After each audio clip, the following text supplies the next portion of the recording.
Okay, this is the Valvomax Bag in a Box drain system.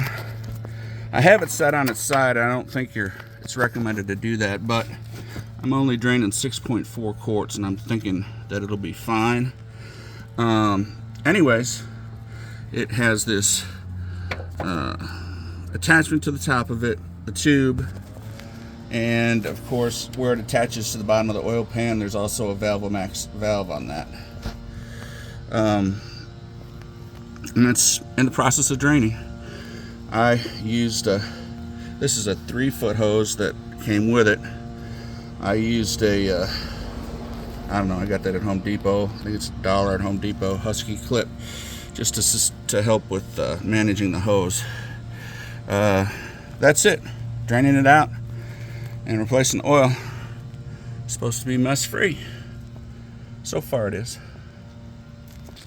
So there you have it. Here's the end result. The oil's in the box. That's what was attached to the bottom of the oil pan. You also have to buy, that's 1/2 of the Valvomax valve system right there. That's a 3-foot tube. I think that's their 2nd gen, whatever it is, adapter for the bag. And then there's the bag in the box.